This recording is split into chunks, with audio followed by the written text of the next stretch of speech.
Alright guys, how's it going? Welcome back. Well, today we're in this third generation Porsche Cayenne, and we're going to try and figure out whether it's worth buying. Let's get started.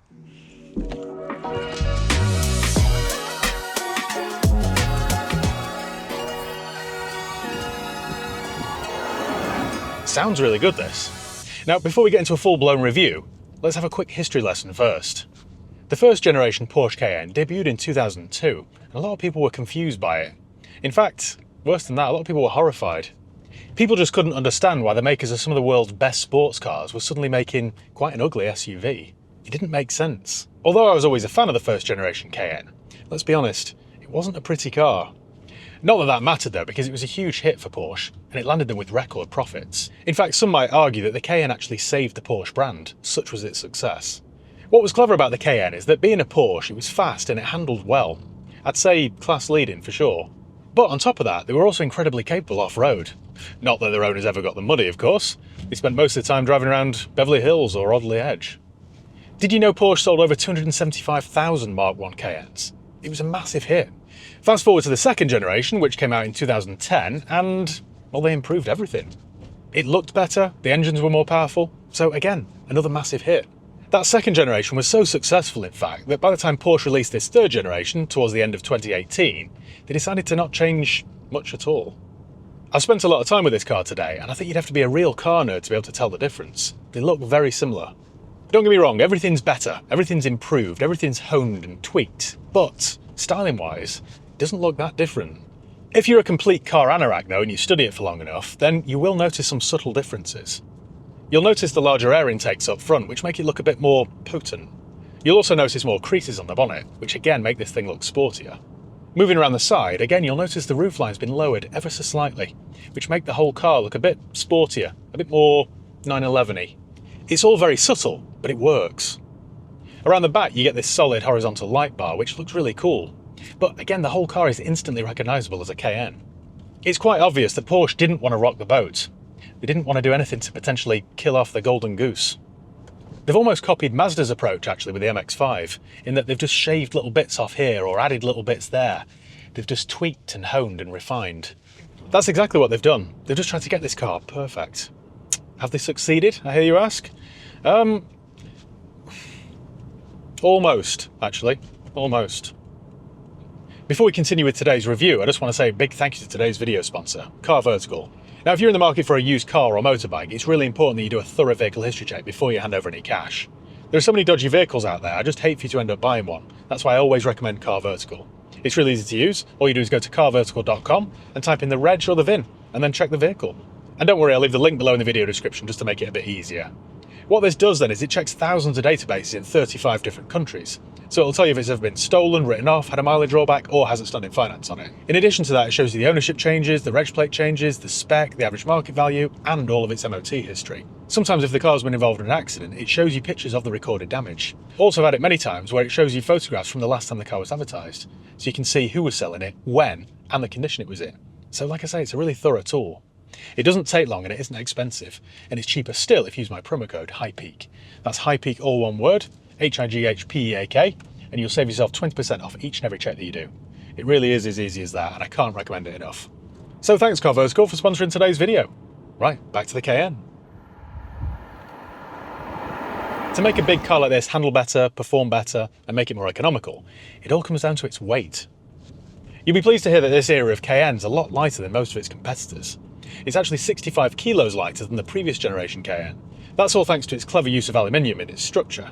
They've also updated the engines available, so for the first time ever, all the petrol engines are turbocharged, there's a hybrid, a plug-in hybrid, and, for the first time, you can't buy the Cayenne as a turbo diesel.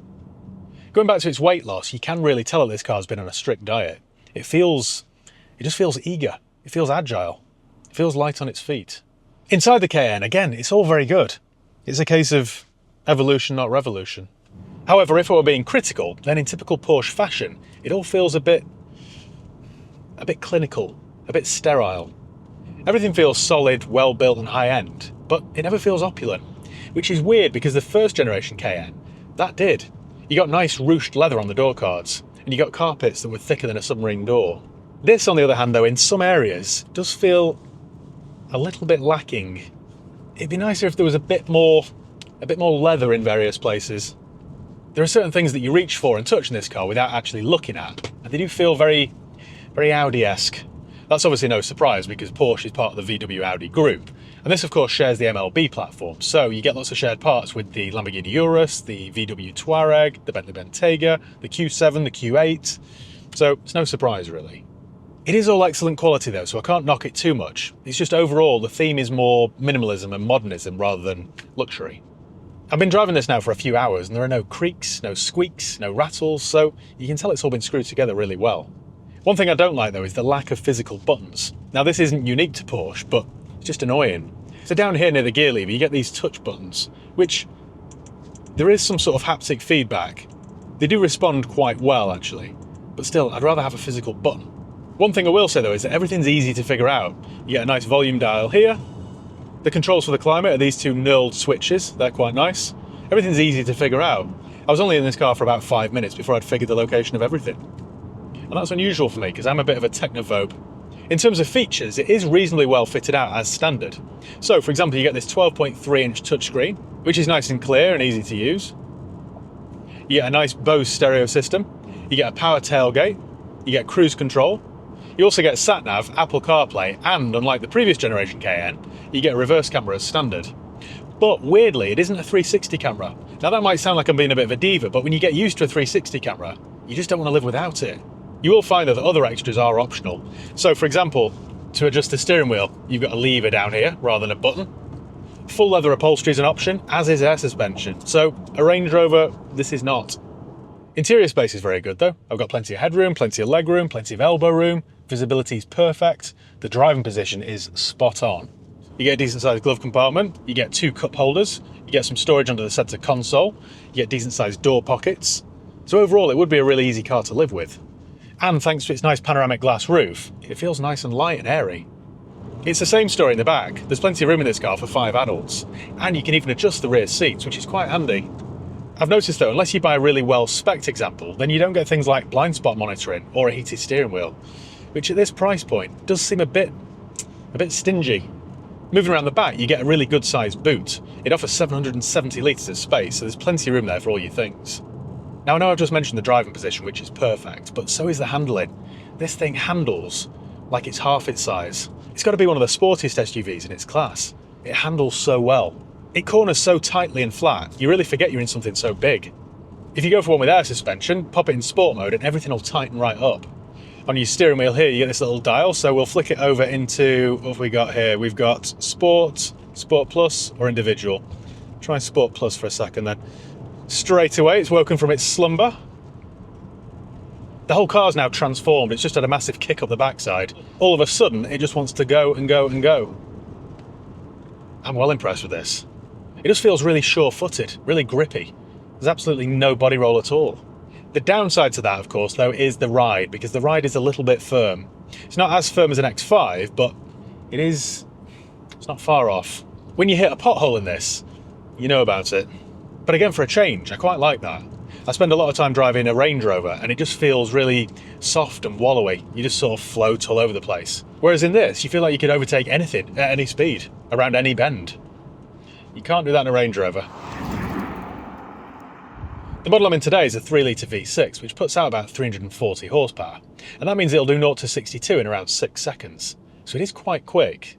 The other good thing about this engine is that it'll do about 25 miles per gallon around town, and 35 on a steady run, so it's not the thirstiest thing. I think you could live with that. If money isn't an issue, you could go for the turbo model, which will do 0 to 60 in just over 4 seconds. That's properly quick. I think it's got a top speed of something like 175 miles an hour. In all fairness though, having driven this now, I don't know if the turbo's necessary. This is a pretty good all-rounder. In 2020, a coupe version of the Cayenne was launched, and that's a really good looking car. I'd definitely have one of those, to be honest.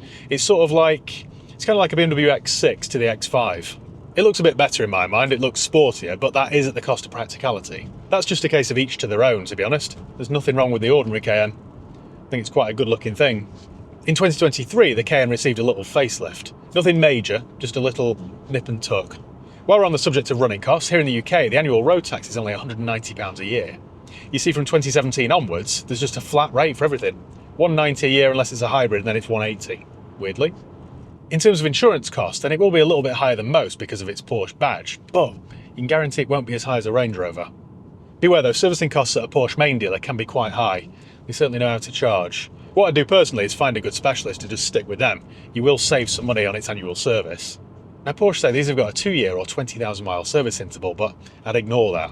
I do it religiously every 10,000 miles or 12 months, and you should be fine. In terms of reliability, I honestly don't think you'll have much trouble. I was reading some owner reports this morning, and Cayenne owners generally are quite a happy bunch. I think it's fair to say the overall running costs of a used Porsche Cayenne will be on par with a Mercedes GLE, an Audi Q7 or a BMW X5.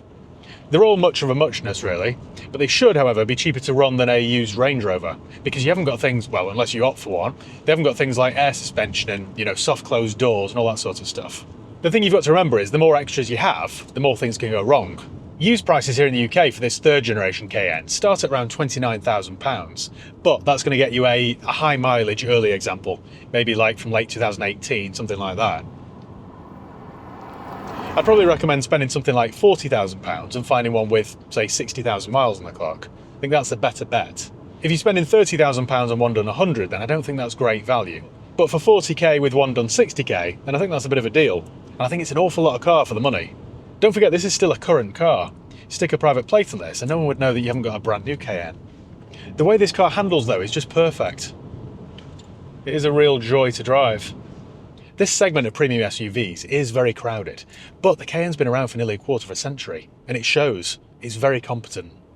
And I think, to be honest with you, without sounding like Hyacinth Bouquet, the Porsche badge and the Porsche brand, it carries weight. It's got street cred that the other brands just can't compete with. Overall then, I think if you're in the market for this kind of car, you certainly wouldn't be disappointed with a third generation Porsche Cayenne. To be perfectly honest with you though, they're all pretty good, but the Porsche Cayenne I think genuinely has an edge. It certainly feels the sportiest, and it's made me feel younger and fitter. So yeah, I hope that's helped in your buying decision. So thank you once again for watching. Make sure you give the video a thumbs up if you enjoyed it. Make sure you subscribe if you haven't done already. You can follow me on Facebook, Instagram, Twitter and TikTok. I'll leave the links below. Don't forget to subscribe to the new channel, More High Peak. We've got 2 videos a week on that channel. And yeah, I'll see you next time. Cheers guys.